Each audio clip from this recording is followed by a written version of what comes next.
Hammond, the Shadow Chief Secretary to the Treasury. He joins us live from Westminster. Good morning to you, Mr. Hammond. No doubt you listened with some interest to what Mr. Clegg and Mr. Cable had to say at the Lib Dem manifesto launch today. Now, if they could do something like take people earning £10,000 or less out of tax altogether, why can't you? Because they seem to be looking at the same kind of efficiency savings that you are.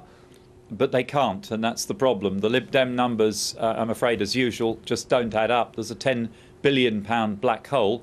We're just looking at the first numbers now. We'll obviously crunch through the detail and produce some detailed rebuttal in due course. But it's clear that there's a black hole of around £10 billion in their figures. They're saying that they could save £3.5 billion by freezing public sector pay, but the government's already taken that into account. They're saying that they can get £5 billion by clamping down on tax avoidance, but all the tax avoidance experts are saying that that's impossible to suddenly produce an extra £5 billion out of thin air. So once again, the figures just don't add up, and it is a deception on those on the lowest incomes, suggesting to them that they're going to get this break of a substantial increase in the tax threshold, which they simply won't be able to deliver. I mean, on this issue, couldn't the public be forgiven for saying, well, look, they're all at this smoke and mirrors of efficiency savings, which the Treasury and the current government doesn't seem to have discovered? I mean, you've got £6 billion or £12 billion, depending on which figure you pick out for this national insurance change.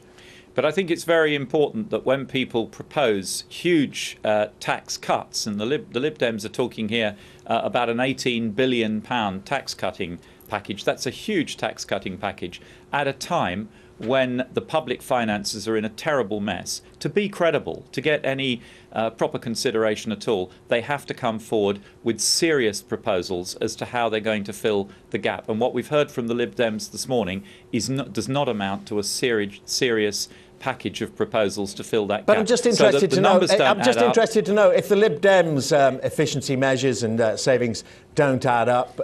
How come yours do when neither of you are in power and haven't had that detailed look at the books, and we haven't had a comprehensive spending review?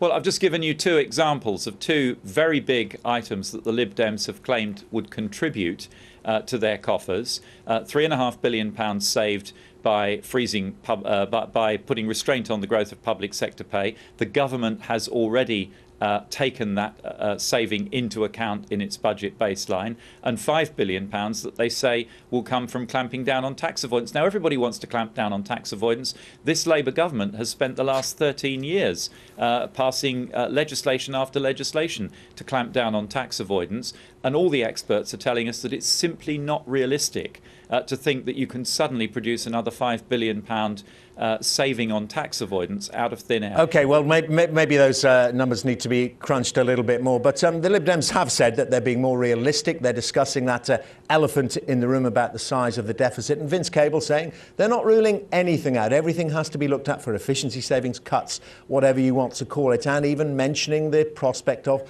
tax rises. Well, it's interesting that Vince Cable is saying nothing is ruled out and he can't ring fence and protect NHS spending as we've pledged to do. But up and down the country, Liberal Democrat candidates on the stump are refusing to countenance the possibility that there would be any cuts in NHS spending in their areas. So I'm afraid, once again, what the Lib Dem High Command in London is saying is not necessarily getting through to Lib Dem candidates across the country. But would Lib Dem High Command say, well, look, if you announce pay freezes in the public sector, the NHS is a huge proportion of that, then that is some kind of cut to the NHS, whether you ring fence it or not?